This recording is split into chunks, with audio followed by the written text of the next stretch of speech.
یا ایھا الذین آمنوا لا تقولوا راعنا وقولوا انظرنا واسمعوا. اب ایک اور مثال ان کی، وہ تو تھے منافقین بنی اسرائیل جن کا ذکر ہوا، سمعنا وعصینا. اب یہاں یہ منافقین جو یہاں پر مسلمانوں میں شامل ہو گئے تھے، یہود کے زیر اثر لوگ، اور آ گئے ہیں مسلمانوں میں بھی. اب ان کا معاملہ کیا تھا؟ جب حضور صلی اللہ علیہ وسلم کی محفل میں بیٹھتے تھے تو جیسے ہوتا ہے، آپ نے کوئی بات فرمائی تو اگر فرض کیجئے کہ ادھر کے لوگوں نے نہیں سنی، بات سمجھ میں نہیں آئی، تو وہ ان سے درخواست کرتے تھے راعنا، حضور ذرا ہماری رعایت کیجئے، بات کو دوبارہ دہرا دیجئے، ہماری سمجھ میں نہیں آیا. اب اس کا وہ کیا کرتے تھے یہودی، یا یہ ان کے یہودیوں کے زیر اثر منافقین؟ راعینا، اے ہمارے چرواہے. گویا کہ دل میں خوش ہو رہے ہیں، خباثت نفس اس کو غذا مل رہی ہے، ہم نے تو راعینا کہہ دیا. کسی نے اگر ٹوک دیا، بابا میں نے راعینا کہا تھا، معلوم ہوتا ہے آپ کی سماعت میں کوئی خلل پیدا ہو چکا ہے. یہ انداز تو مسلمانوں سے کہا جا رہا ہے. یہ واحد آیت ہے اس پورے سلسلے میں جس میں خطاب یا ایھا الذین آمنوا سے ہے، لیکن اصل میں روح سخن اب بھی بنی اسرائیل کی شرارت ہے. یا ایھا الذین آمنوا لا تقولوا راعنا وقولوا انظرنا واسمعوا. دیکھو تم اس لفظ ہی کو چھوڑ دو، اے اہل ایمان تم مت کہا کرو راعنا، تم کہا کرو انظرنا. اے نبی ہماری طرف توجہ فرمائیے، یا ہمیں مہلت دیجیے. نظر کے دونوں معنی ہیں، دیکھنا ہمیں دیکھیے، اور انتظار بھی اسی سے بنا ہے، ذرا سی مہلت دیجیے. واسمعوا، اور دوسرے یہ کہ توجہ سے سنا کرو تاکہ دوبارہ پوچھنے کی ضرورت ہی پیش نہ آئے. وللکافرین عذاب علیم، اور ان کافروں کے لیے تو دردناک عذاب ہے. ما یود الذین کفروا من اہل الکتاب ولا المشرکین ان ینزل علیکم من خیر من ربکم. اور نہیں چاہتے وہ لوگ کہ جنہوں نے کفر کیا ہے اہل کتاب میں سے اور مشرکین میں سے بھی، کہ نازل ہو تم پر کوئی بھی خیر تمہارے رب کی طرف سے. یہ اہل کتاب بھی اور مشرکین مکہ بھی یہ جل رہے ہیں حسد میں، حسد کی آگ میں، کہ یہ کلام پاک تمہیں کیوں دے دیا گیا، یہ آخری منصب نبوت کا جو ہے خاتم النبیین، یہ منصب جو ہے یہ انہیں کیوں مل گیا. وہ نہیں چاہتے کہ کوئی بھی خیر اللہ کی طرف سے تمہیں ملے.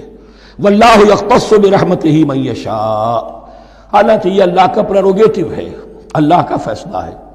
اللہ خاص کر لیتا ہے اپنی رحمت کے لیے جس کو چاہے، یہ اس کا فیصلہ ہے. واللہ ذو الفضل العظیم، اور اللہ تعالیٰ بڑے فضل والا ہے. ما ننسخ من آیت او ننسها نأت بخیر منہا او مثلہا. ہم نہیں منسوخ کرتے کسی بھی آیت کو یا اسے بھلواتے. ایک تو ہے ننسخ، منسوخ کر دینا، ایک ہے حافظے سے ہی کسی کے محو کر دینا. ما ننسخ من آیت او ننسها نأت بخیر منہا، تو ہم اس کی جگہ پر اس سے بہتر لے آتے ہیں، او مثلہا یا ویسی ہی لے آتے ہیں. الم تعلم ان اللہ علی کل شیء قدیر، کیا تم یہ نہیں جانتے کہ اللہ تعالیٰ ہر چیز پر قدرت رکھتا ہے، اسے ہر شے کا اختیار ہے. الم تعلم ان اللہ لہ ملک السماوات والارض، کیا تم نہیں جانتے کہ اللہ کے لیے ہی اختیار مطلق ہے، بادشاہی ہے آسمانوں اور زمین کی. وما لکم من دون اللہ من ولی ولا نصیر، اور نہیں ہے تمہارے لیے اللہ کے سوا کوئی بھی نہ ولی اور نہ مددگار. بارک اللہ لی ولکم فی القرآن العظیم ونفعنی وإیاکم بالآیات والذکر الحکیم. ما ننسخ من آیت او ننسها نأت بخیر منها او مثلها الم تعلم ان اللہ علی کل شیء قدیر. الم تعلم ان اللہ لہ ملک السماوات والارض وما لکم من دون اللہ من ولی ولا نصیر. صدق اللہ العظیم. ان آیات مبارکہ کا ترجمہ اگرچہ ہم کر چکے ہیں، لیکن اس کا جو اصل مفہوم ہے اور اس کا پس منظر ہے اس کو سمجھنا ضروری ہے. آپ کو معلوم ہے کہ اللہ کا دین آدم سے لے کر این دم تک ایک ہی ہے. نوح کا دین، موسیٰ کا دین، عیسیٰ کا دین، محمد کا دین صلی اللہ علیہ وسلم علیہ الصلوۃ والسلام، دین ایک ہی ہے. شریعتوں میں فرق رہا ہے، اور یہ فرق جو رہا ہے اس کا اصل سبب یہ ہے کہ نوع انسانی مختلف اعتبارات سے ارتقاء کی مراحل طے کر رہی تھی. ذہنی پختگی، شعور کی پختگی، پھر سوشل ایولیوشن، تمدنی ارتقاء، یہ مسلسل جاری تھا. لہذا اس ارتقاء کے جس مرحلے میں رسول آئے اسی کی مناسبت سے ان کو تعلیمات دے دی گئیں۔ ان میں وہ حصے بھی تھے کہ جو ایٹرنل ہیں، جو ہمیشہ رہیں گے، اور ایسے بھی تھے کہ جو اس زمانے کی مناسبت سے تھے۔ اب جب اگلا رسول آئے گا تو ظاہر بات ہے کہ ان میں سے کچھ چیزوں میں تغیر و تبدل ہو جائے گا، کچھ چیزیں نئی آ جائیں گی، کچھ پرانی ساقط ہو جائیں گی۔ یہ پرانی چیزوں کا ساقط ہونا یہ کہلاتا ہے ناسخ ہونا، ناسخ و منسوخ کا مسئلہ، کہ وہ حکم منسوخ ہو گیا اور اس کی جگہ پر کوئی اور حکم آ گیا ہے۔ یا تو اللہ تعالیٰ تعین کے ساتھ منسوخ فرماتے ہیں، یا یہ کہ اس شے کو سرے سے لوگوں کے ذہنوں سے زائل کر دیتے ہیں۔ اعتراض یہ کر رہے تھے یہودی کہ اگر تو یہ دین وہی ہے جو موسیٰ کا تھا تو ظاہر بات ہے کہ پھر شریعت پوری وہی ہونی چاہیے۔ اس کے اعتراض کا جواب ہے جو یہاں دیا جا رہا ہے، اور یہی مسئلہ پھر قرآن میں بھی ہے۔ قرآن کی بھی تدریج کے ساتھ شریعت کی تکمیل ہوئی ہے۔ جیسا کہ میں نے پہلے عرض کیا تھا، شریعت کا بلو پرنٹ آپ کو سورہ بقرہ میں مل جائے گا آگے چل کر، لیکن شریعت کی تکمیل ہوئی ہے سورہ مائدہ میں۔ یہ جو تقریباً 5-6 سال کا وقفہ ہے، اس میں کچھ احکام شروع میں دیے گئے، پھر ان میں رد و بدل کر کے، اور پھر آخر میں الیوم اکملت لکم دینکم واتممت علیکم نعمتی ورضیت لکم الاسلام دینا۔ یہ ناسخ و منسوخ کا مسئلہ صرف سابقہ شریعتوں اور شریعت محمدی میں نہیں ہے صلی اللہ علیہ وسلم، بلکہ خود شریعت محمدی میں بھی زمانی اعتبار سے ارتقاء ہوا ہے کہ پہلے شراب کے بارے میں حکم دیا گیا کہ اس کی مضرت زیادہ ہے، گناہ کا پہلو زیادہ ہے، کچھ فائدے بھی ہیں بس۔ اس کے بعد آیا اگر شراب کے نشے میں ہو تو نماز مت پڑھو، نماز کے قریب مت جاؤ۔ پورے معاہدہ میں آخری حکم آ گیا، حال انتم منتہون، اب باز آتے ہو کہ نہیں آتے، حرام کر دیا گیا۔ تو یہ تدریجاً ہوا ہے۔ تو ناسخ و منسوخ قرآن میں بھی ہے، اور ناسخ و منسوخ قرآن اور تورات کے مابین بھی ہے۔ تو ہم نہیں منسوخ کرتے کوئی آیت یا بھلوا دیتے ہیں اس کو، نأتی بخیر منہا، ہم اس سے بھی بہتر لے آتے ہیں، او مثلہا، یا اس جیسی ہی۔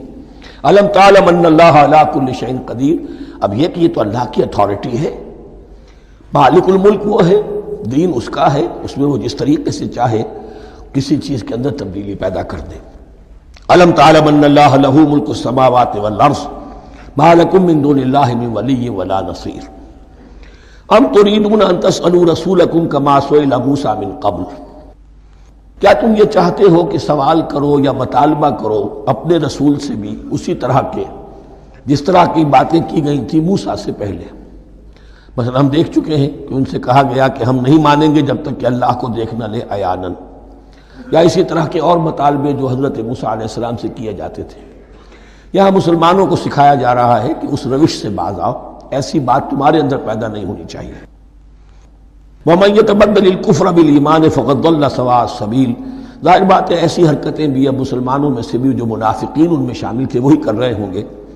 اس لیے فرمایا کہ جو کوئی ایمان کو ہاتھ سے دے کر کفر کو لے لے گا، یعنی منافق چونکہ دو طرفہ ہوتا ہے، اب اس کا بھی امکان ہوتا ہے کہ یکسو ہو جائے کفر کی طرف، اور اس کا بھی امکان ہوتا ہے کہ بالآخر یکسو ہو جائے ایمان کی طرف۔ مذبذبین بین ذالک کی کیفیت میں جو مبتلا ہے، اس کے دو یہ امکانات ہیں۔ تو جو کفر کی طرف جا کر مستقل طور پر راغب ہو گیا اس کا ذکر ہے، وَمَن يَتَبَدَّلِ الْكُفْرَ بِالْإِيمَانِ فَقَدْ ضَلَّ سَوَاءَ السَّبِيلِ، تو وہ تو سیدھی راہ سے بھٹک گیا۔ وَدَّ كَثِيرٌ مِّنْ أَهْلِ الْكِتَابِ لَوْ يَرُدُّونَكُم مِّن بَعْدِ إِيمَانِكُمْ كُفَّارًا، اہل کتاب میں سے بہت سے لوگ ہیں جو چاہتے ہیں کہ کسی طرح لوٹا کر لے جائیں تمہیں تمہارے ایمان کے بعد پھر کفار بنا دیں۔ یہ ایسے ہی ہے کہ جیسے کسی بلی کی دم کٹ جائے تو وہ یہ چاہے گی کہ ساری بلیوں کی دمیں کٹ جائیں کہ وہ کوئی علیحدہ سے نمایاں نہ رہے۔ تو وہ چاہتے تھے کہ یہ چیزیں جو ہیں ان کو واپس لے آیا جائے، اہل ایمان کو بھی کفر میں لے آیا جائے، حسدا من عند انفسہم، اور یہ ان کا طرز عمل ان کے حسد کی وجہ سے کہ کیوں یہ نعمت جو ہے ان کو دے دی گئی۔ من بعد ما تبین لہم الحق، اس کے بعد کہ ان پر حق بالکل واضح ہو چکا ہے، وہ جان چکے ہیں، پہچان چکے ہیں، کسی مغالطے میں نہیں ہے، غلط فہمی میں نہیں ہے۔ فاعفوا واصفحوا، یہ بہت اہم ہے مقام۔ تو اے مسلمانوں تم معاف کرتے رہو اور صرف نظر سے کام لو۔ اس کا اصل مطلب کیا ہے؟ ابھی تو چونکہ مدنی دور کا آغاز ہو رہا ہے، ابھی کشمکش کے اور کشاکش کے اور مقابلے کے اور تصادم کے بڑے سخت مراحل آ رہے ہیں۔ چونکہ تمہارا سب سے پہلا جو محاذ ہے وہ تو کفار مکہ کے خلاف ہے، سب سے بڑھ کر وہی آئیں گے، تم پر حملے کریں گے، جنگیں ہوں گی، تو فوری طور پر یہ جو آستین کے سانپ ہیں ان کو ابھی چھیڑو مت، جب تک یہ پڑے رہیں ڈورمنٹ، انہیں پڑا رہنے دو۔ ایک وقت آئے گا، یہاں یوں سمجھیے کہ یہ حکم دیا رہا ہے فی الحال انہیں چھیڑو مت، ان کے طرز عمل کے بارے میں زیادہ توجہ نہ دو، فاعفو، معاف کرتے رہو، درگزر کرتے رہو۔ اور وصفہو کہتے ہیں، صفح کہتے ہیں ایک طرف کا، یہ صفح ہے، یہ ورق ہے، صرف نظر کر لینا، دیکھا اندیکھا کر لینا، نظر انداز کر دینا، حتی یاتی اللہ بامرہ، یہاں تک کہ اللہ اپنا فیصلہ لے آئے۔ ایک وقت آئے گا کہ پھر مسلمانوں کو غلبہ آخری حاصل ہو جائے گا، اور جب جو یہ باہر کے دشمن ہیں ان سے تم نبٹ لو گے، پھر یہ کہ ان اندرونی دشمنوں کے خلاف بھی تمہیں اب آزادی دی جائے گی کہ ان کو بھی ان کے کیفر کردار تک پہنچا دو۔ ان اللہ علی کل شیء قدیر، یقیناً اللہ ہر چیز پر قادر ہے۔ واقیموا الصلاۃ وآتوا الزکاۃ، نماز قائم رکھو، زکوٰۃ دیتے رہو۔ وما تقدموا لانفسکم من خیر تجدوہ عند اللہ، اور جو کچھ بھی تم خیر میں سے، بھلائی میں سے اپنے لیے آگے بھیجو گے، کوئی مال خرچ کر رہے ہو تو خرچ کہاں ہو گیا؟ وہ تو اللہ کے ہاں ڈپازٹ ہو گیا، جمع ہو گیا۔ وما تقدموا لانفسکم من خیر تجدوہ عند اللہ، اسے اللہ کے پاس پاؤ گے۔ ان اللہ بما تعملون بصیر، یقیناً جو کچھ تم کر رہے ہو اللہ اسے دیکھ رہا ہے۔ وقالوا لن يدخل الجنۃ الا من كان هودا او نصارى۔ اب دیکھیے جب یہ نئی امت اب تشکیل پا رہی ہے تو یہودی اور نصرانی جو ایک دوسرے کے دشمن تھے مسلمانوں کے مقابلے میں جمع ہو گئے، انہوں نے کہنا یہ شروع کیا، وقالوا لن يدخل الجنۃ، ہرگز نہیں داخل ہوگا جنت میں، الا من کان ہودا او نصارا، سوائے اس کے جو یا تو یہودی ہو یا نصرانی ہو۔ وقالوا لن يدخل الجنۃ الا من کان ہودا او نصارا تلک امانیہم، یہ لفظ دوبارہ آ گیا، یہ ان کی خواہشات ہیں، من گھڑت خیالات ہیں، ان کی وشفل تھنکنگ ہے۔ قل ہاتوا برہانکم ان کنتم صادقین، کہو ان سے لاؤ کوئی دلیل اگر تم سچے ہو، دلیل کتاب سے لاؤ، کہیں تورات میں لکھا ہے، یہ کہیں یہ انجیل میں لکھا ہے، جو تورات اور جو انجیل تمہارے پاس ہے اسی میں سے دکھا دو کہ یہ لکھا ہوا ہو، کہیں لکھا ہوا نہیں۔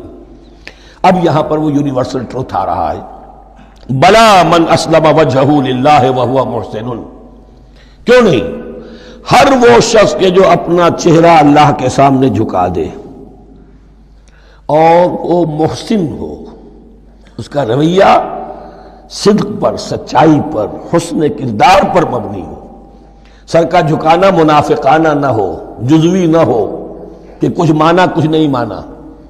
بلا من اسلم وجہہ للہ وہو محسن فلہ اجرہ عند ربہ، تو اس کے لیے اس کا اجر محفوظ ہے اس کے رب کے پاس۔ فلا خوف علیہم ولا هم یحزنون، نہ ان پر کوئی خوف ہوگا اور نہ ہی وہ حزن سے دوچار ہوں گے۔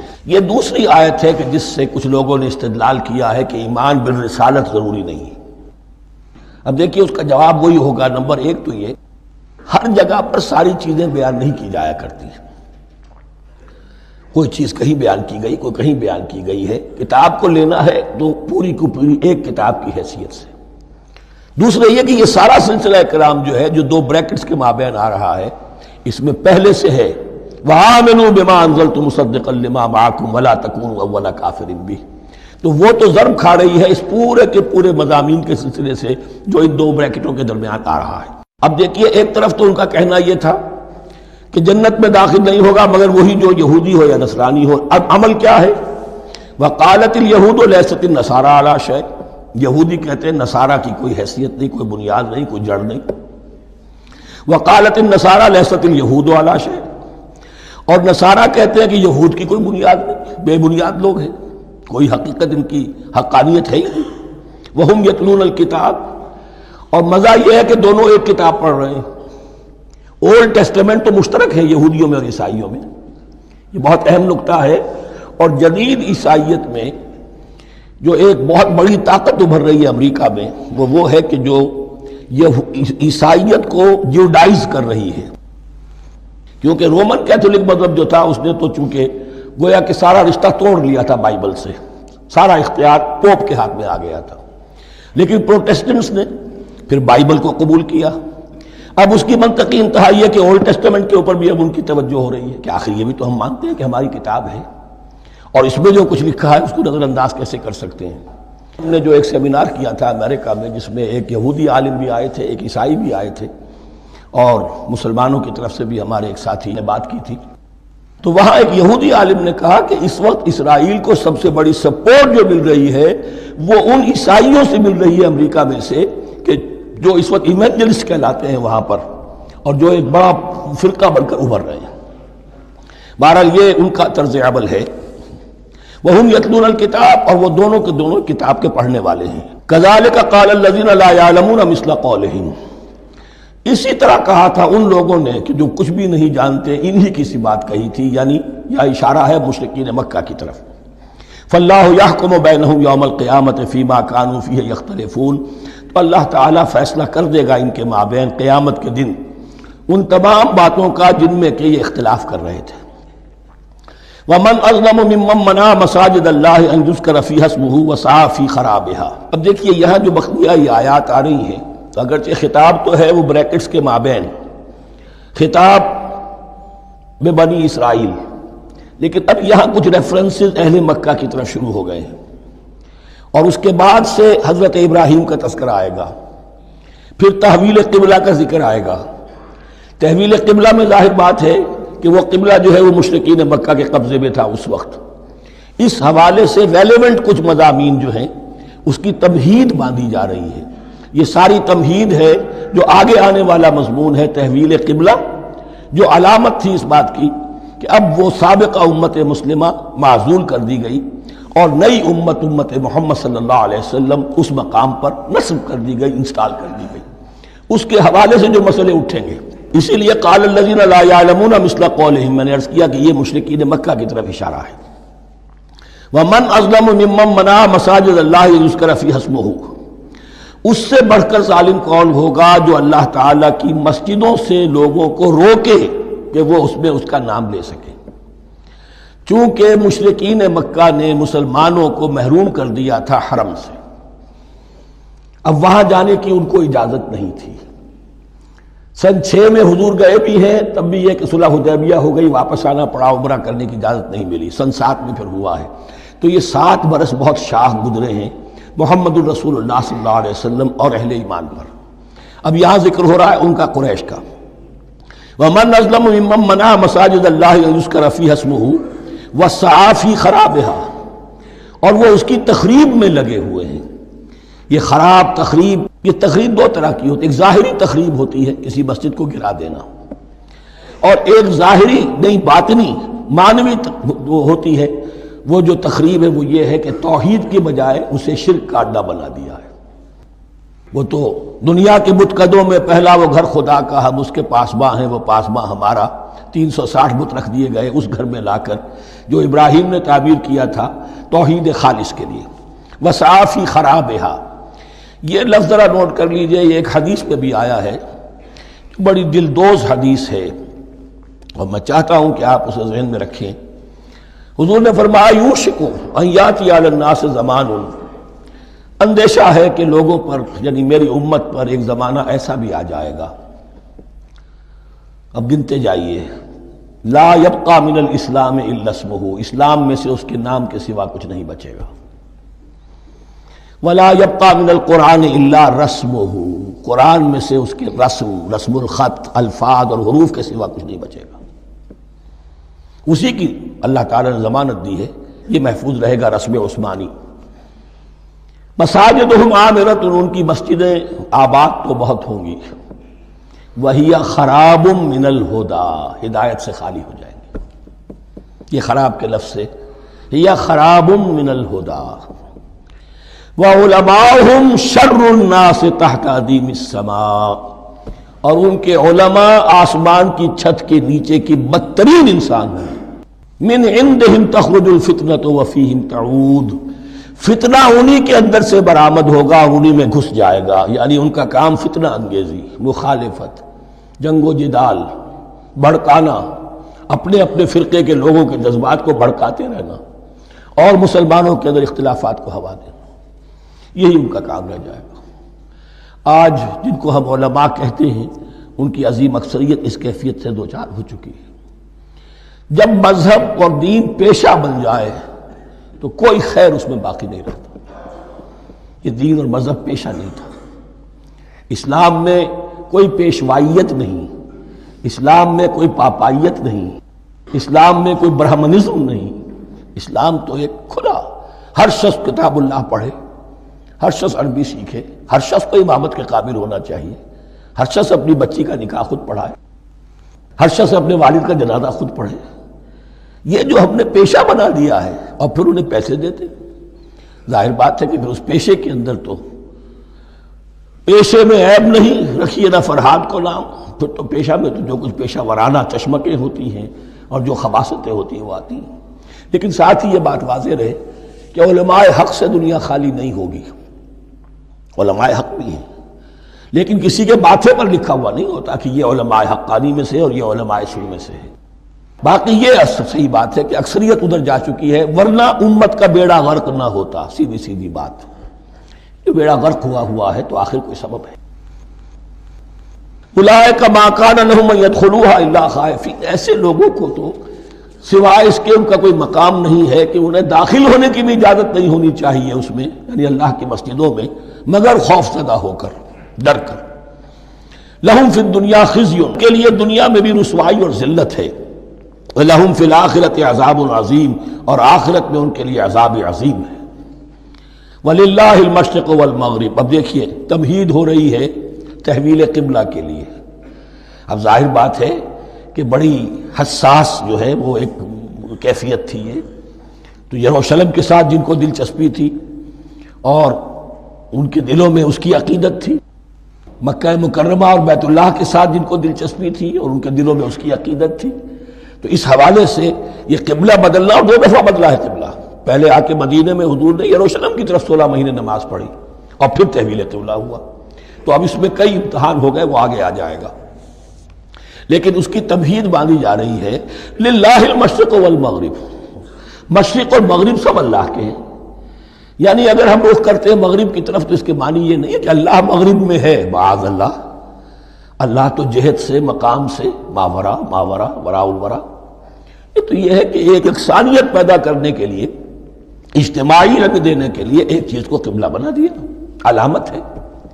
غالب نے ٹھیک کہا ہے، قبلے کو اہل نظر قبلہ نما کہتے ہیں۔ قبلہ جو ہے وہ مسجود تو نہیں ہے پرے سرحد ادراک سے اپنا مسجود، قبلے کو اہل نظر قبلہ نما کہتے ہیں۔ للہ المشرق والمغرب فینما تولوا فثم وجہ اللہ، جدھر بھی تم رخ کرو گے وہ اللہ ہی کا رخ ہے۔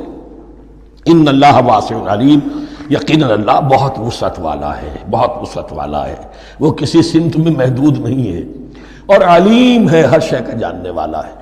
دیکھیے یہاں یہ آیت کہہ کے اور چھوڑ دیا مسئلہ، اگلے مسئلے پر آگے آپ کو پتہ چلے گا کہ یہ در حقیقت ایک تمہید باندھی جا رہی ہے تحویل قبلہ کے لیے۔ وقالوا اتخذ اللہ ولدا سبحانہ، اور ان میں وہ بھی ہیں، اب ظاہر بات ہے یہاں پھر اشارہ ہو رہا ہے وہ اہل مکہ کی طرف، جنہوں نے یہ کہا ہے کہ اللہ نے اولاد اپنے لیے اختیار کی، یعنی وہ کہتے تھے کہ یہ جو فرشتے ہیں یہ اللہ کی بیٹیاں ہیں، نصارہ کہتے تھے کہ حضرت مسیح اللہ کے بیٹے ہیں، اور یہودیوں کا بھی ایک گروہ ایسا تھا جو حضرت عزیر کو اللہ کا بیٹا کہتا تھا۔ بل لہ ما فی السماوات والارض، نہیں، آسمانوں اور زمین میں جو کچھ ہے اسی کی ملکیت ہے، سب مخلوق ہے، مملوک ہے، خالق اور مالک صرف وہ ہے۔ کل لہ قانتون، اور سب کے سب اس کے فرما بردار ہیں، بڑے سے بڑا رسول، بڑے سے بڑا ولی، بڑے سے بڑا فرشتہ، بڑے سے بڑے اجرام سماویہ، سب کل لہ قانتون۔ بدیع السماوات والارض، وہ آسمان اور زمین کو پیدا کرنے والا ہے بغیر کسی شے کے۔ یہ ابداع اور خلق، ان میں فرق ہے۔ ابداع، بلکہ شاہ ولی اللہ دہلوی نے حجت اللہ البالغہ کا جو پہلا چیپٹر ہے اس کو یہی 3 عنوان دیے ہیں۔ اللہ تعالیٰ کے افعال بنیادی طور پر 3 ہیں، ابداع، خلق، تدبیر۔ ابداع ہے جسے انگریزی میں کہتے ہیں کریشن ایکس نیہیلو، عدم محض سے کچھ بنا دیا، کچھ نہیں تھا اور بنا دیا، کن فیکون، یہ ابداع ہے۔ خلق ہے اب ایک چیز سے دوسری چیز بنانا،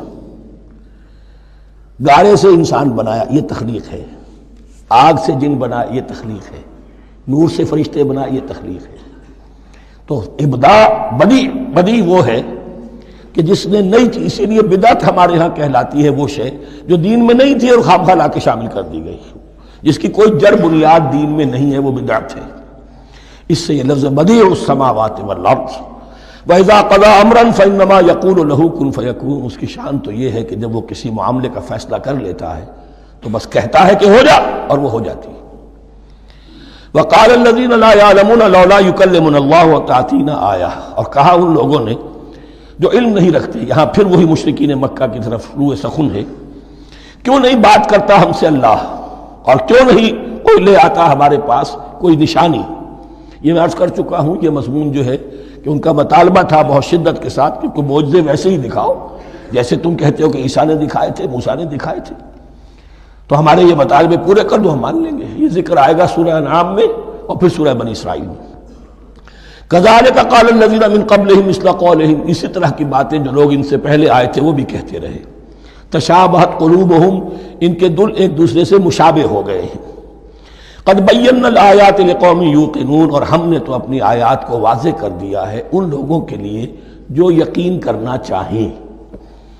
انا ارسلناک بالحق بشیرا ونذیرا، اے نبی ہم نے آپ کو بھیجا ہے حق کے ساتھ بشیر اور نذیر بنا کر۔ بنیادی حیثیت آپ کی یہ ہے کہ آپ اہل حق کو بشارت دیں، فراح و ریحان و جنت نعیم، فسلام لک من اصحاب الیمین، یہ بشارت دیجیے۔ اور جو غلط راستے پر جائیں، کفر کریں، منافقت میں مبتلا ہوں، ملحد ہوں اور بدعملی کریں، ان کو آپ خبردار کر دیجئے کہ جہنم ان کے لیے تیار کر دی گئی ہے۔ آپ کا کام دعوت ہے، ابلاغ ہے، تبلیغ ہے، نصیحت ہے۔ وَلَا تُسْأَلُ عَنْ أَصْحَابِ الْجَحِيمِ، آپ سے سوال نہیں کیا جائے گا جہنمیوں کے بارے میں کہ اے محمد یہ کیوں جہنم میں پہنچ گئے، ہم نے تمہیں بھیجا تھا، تمہارے ہوتے ہوئے یہ جہنمی کیوں ہو گئے؟ نہیں، یہ آپ کی ذمہ داری نہیں ہے۔ کون جنت میں جانا چاہتا ہے، کون جہنم میں جانا چاہتا ہے، یہ آدمی کا اپنا فیصلہ ہے۔ آپ کا کام ہے کہ حق کو واضح کر دیں، ہاں وضاحت میں کمی نہ رہ جائے، حق واضح ہو جائے، کوئی اشتباہ نہ ہو، بالکل مبرہن ہو جائے، واضح ہو جائے، بس یہ ذمہ داری آپ کی ہے، اس سے زیادہ نہیں۔ یہ مسئولیت جو ہوتی ہے، انسان اگر اپنی اصل مسئولیت سے زیادہ ذمہ داری اپنے سر پر ڈال لے تو اس سے بھی بہت بڑی بڑی گمراہیاں پیدا ہوتی ہیں۔ اور اس کا جو تذکرہ ہو رہا ہے بڑی گمراہی تو معاذ اللہ وہ تو ہمارے حوالے سے ہوتی ہے۔ ہمارے ہاں کی بہت سی جماعتیں جو ہیں اسی طرح کی غلطیوں کی وجہ سے وہ غلط راستوں پر پڑ گئی، پوری تحریکیں برباد ہو گئی۔ لیکن یہاں بھی حضور کا معاملہ کیا ہو رہا تھا کہ حضور چاہتے تھے کہ کسی طرح یہ علماء یہود ایمان لے آئے۔ بہرحال حضور کے دل میں رغبت، آخر مکے میں آپ تھے تو دعائیں مانگتے تھے، اے اللہ عمرو بن ہشام اور عمر بن خطاب میں سے کسی ایک کو تو میری جھولی میں ڈال دے۔ تو اسی طرح کی دعا آپ نے کی ہوگی۔ فرمایا وَلَن تَرْضَىٰ عَنْكَ الْيَهُودُ وَلَا النَّصَارَىٰ حَتَّىٰ تَتَّبِعَ مِلَّتَهُمْ، اے نبی کسی مغالطے میں نہ رہیے، ہرگز راضی نہیں ہوں گے آپ سے نہ یہ یہودی اور نہ نصرانی جب تک کہ آپ پیروی نہ کریں ان کی ملت کی۔ لہذا امید منقطع کر لیجیے، اس لیے کہ زیادہ امید ہو تو مایوسی ہو جاتی ہے۔ اقبال نے بہت خوب کہا ہے بندہ مومن کے بارے میں، جس کی امیدیں قلیل، جس کے مقاصد جلیل۔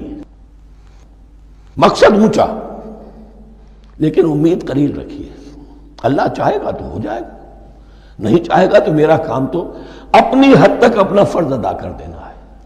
اس سے زیادہ کی جو ہے خواہش اپنے دل میں پالیں گے، کسی اجلت پسندی میں گرفتار ہو جائیں گے، کہیں دائیں بائیں ہک اور کرک کے ذریعے سے کہیں پہنچنے کی کوشش کریں گے اور اپنے آپ کو بھی برباد کر دیں گے۔ لن ترضى عنك اليهود ولا النصارى حتى تتبع ملتهم قل ان هدى الله هو الهدى، کہہ دیجئے دیکھو ہدایت تو ہے اللہ کی ہدایت۔ وَلَئِنِ اتَّبَعْتَ أَهْوَاءَهُمْ، اور اے نبی آپ بھی کان کھول کر سن لیں، اگر آپ نے ان کی خواہشات کی پیروی کی، یہاں ہم جوڑ دیں گے الفاظ بالفرض بفرض محال، اگر آپ نے ان کی خواہشات کی پیروی کی کہ کچھ چلو لے دو کر معاملہ کر لو، کچھ ان کی بات مانو، کچھ اپنی بات منوا لو۔ یہ مکے میں بھی قریش کی طرف سے بھی آیا تھا کہ کچھ اپنی بات منوا لیجئے، کچھ ہماری بات کمپرومائز کیجئے۔ اب ظاہر بات ہے کہ یہاں اب یہود کے ساتھ یہی معاملہ ہے۔ وَلَئِنِ اتَّبَعْتَ أَهْوَاءَهُمْ بَعْدَ الَّذِي جَاءَكَ مِنَ الْعِلْمِ مَا لَكَ مِنَ اللَّهِ مِنْ وَلِيٍّ وَلَا نَصِيرٍ، اور اگر بفرض محال آپ نے پیروی کی ان کی خواہشات کی، اس کے بعد کہ آپ کے پاس علم آ چکا، تو نہیں ہوگا کوئی بھی اللہ کے مقابلے میں آپ کے لیے کوئی مددگار یا حمایتی۔ معاذ اللہ معاذ اللہ، حق کی تلوار بڑی ننگی ہے۔ اور یہاں اللہ کا عدل یہ فرد سے فرد تک بدلتا نہیں ہے، نہ امت سے امت کی طرف بدلے گا۔ قوم اور کسی اور قوم سے ایک معاملہ، کسی دوسری قوم سے کوئی اور معاملہ نہیں۔ اللہ کے اصول ہیں، اللہ کے قوانین ہیں، اس کی فطرت ہے، فطرت اللہ التی فطر الناس علیہا۔ پھر یہ کہ اس کی سنت ہے، لن تجد لسنت اللہ تحویلا ولن تجد لسنت اللہ تبدیلا۔ الذین آتیناہم الکتاب یتلونہ حق تلاوتہ، وہ لوگ کہ جنہیں ہم کتاب دیتے ہیں وہ اس کی تلاوت کرتے ہیں جیسا کہ اس کی تلاوت کا حق ہے۔ اس پر میں نے اپنے کتابچے میں بحث کی ہے، تلاوت کا اصل حق کیا ہے۔ مسلمانوں پر قرآن مجید کے حقوق نامی کتابچہ، اب یہاں پہ تفصیل سے بیان کرنے کا وقت نہیں ہے، لیکن ایک بات جان لیجئے کہ تلاوت کا لفظ جو قرآن کے لیے قرآن نے اختیار کیا، یہ بڑا ذو معنیین ہے۔ تلا یتلو ہم اسے بھی کہتے ہیں پڑھنا، اور تلا یتلو کسی کے پیچھے پیچھے چلنے کو کہتے ہیں۔ والشمس وضحاها والقمر اذا تلاها، سورج کے بعد پیچھے آتا ہے چاند۔ تو یتلو کے معنی کیا ہے؟ when you are reading the book you are following the text۔ بعض لوگوں کو دیکھا ہوگا انگلی ان کی چلتی ہے ساتھ ساتھ، وہ بیچارے جو زیادہ ماہر نہیں ہیں تو تاکہ نگاہ ادھر سے ادھر نہ ہو جائے، ایک سطح سے دوسری سطح پر نہ پہنچ جائے، انگلی بھی ساتھ ساتھ پھیرتے ہیں، تو فالوئنگ دی ٹیکسٹ۔ لیکن اس تلاوت کا اصل حق کیا ہوگا؟ جب آپ اس کتاب کو فالو کریں، اسے اپنا امام بنائیں، اس کے پیچھے چلیں، اس کا اتباع کریں، اس کی پیروی کریں، جس کی کہ دعا ہم کرتے ہیں وَاجْعَلْهُ لَنَا إِمَامًا وَنُورًا وَهُدًى وَرَحْمَةً، تو اللہ تو بنائے گا ہمارا امام اس کو اسی وقت جب کہ ہم فیصلہ کر لیں کہ ہم اس کتاب کے پیچھے چلیں گے۔ الذین آتیناہم الکتاب یتلونہ حق تلاوتہ اولئک یؤمنون بہ، جو اللہ کی کتاب کی تلاوت کا حق ادا کریں اور اس کی پیروی بھی کریں، وہی ہیں جو اس پر ایمان رکھتے ہیں۔ جو نہ تلاوت کا حق رکھتے ہوں ادا کریں، نہ پیروی کریں، وہ دعویٰ کریں کہ ہمارا ایمان ہے تورات پر اور کتاب پر، تو یہ دعویٰ جو ہے جھوٹا دعویٰ ہے۔ میں وہ حدیث آپ کو سنا چکا ہوں، ما آمن بالقرآن من استحل محارمہ، جس شخص نے قرآن کی کسی حرام کردہ شے کو اپنے لیے حلال کر لیا، اس کا قرآن پر کوئی ایمان نہیں۔ وَمَن يَكْفُرْ بِهِ فَأُولَٰئِكَ هُمُ الْخَاسِرُونَ، اور جو اس کا کفر کرے گا تو وہی لوگ ہیں خسارے میں رہنے والے۔ اب وہ بریکٹ بند ہو رہی ہے، وہ آیت کے جو 6 رکوع کے شروع میں آئی تھی دوبارہ آ گئی جوں کی توں۔ یا بنی اسرائیل اذکروا نعمتی التی انعمت علیکم وانی فضلتکم علی العالمین، یہ ترتیب ذہن میں رکھیے۔ اور دوسری آیت بھی جو کہ صرف یہ ہے کہ ترتیب تھوڑی سی بدلی ہے، بریکٹ یوں بناتے ہو تو اس کی چونچ ادھر ہوتی ہے تو اس کی چونچ ادھر ہوتی ہے، تو اسی طریقے سے ذہن میں رکھیے کہ دوسری آیت کی ترتیب تھوڑی سی بدل دی درمیانی، اور وہ بھی درمیان میں چونچ والا معاملہ جو ہوتا ہے۔ وَاتَّقُوا يَوْمًا لَا تَجْزِي نَفْسٌ عَن نَفْسٍ شَيْئًا، یہ تو جو کہ تو وہی ہے، ڈرو اس دن سے جس دن کوئی جان کسی دوسری جان کے کام نہ آ سکے گی۔ وَلَا يُقْبَلُ مِنْهَا عَدْلٌ، وہاں کیا تھا وَلَا يُقْبَلُ مِنْهَا شَفَاعَةٌ، یہاں کیا آیا وَلَا يُقْبَلُ مِنْهَا عَدْلٌ، نہ اس سے کوئی فدیہ قبول کیا جائے گا۔ وَلَا تَنْفَعُهَا شَفَاعَةٌ، یہ شفاعت بعد میں لے آئے، عدل پہلے لے آئے، وہاں شفاعت پہلے ہے عدل بعد میں، بس یہ تبدیلی ہے۔ وَلَا هُمْ يُنصَرُونَ، اور یہ پھر جو کا تو وہی جو پہلی آیت میں تھا، جو 6 رکوع کی دوسری آیت ختم ہوئی، نہیں انہیں کوئی مدد مل سکے گی۔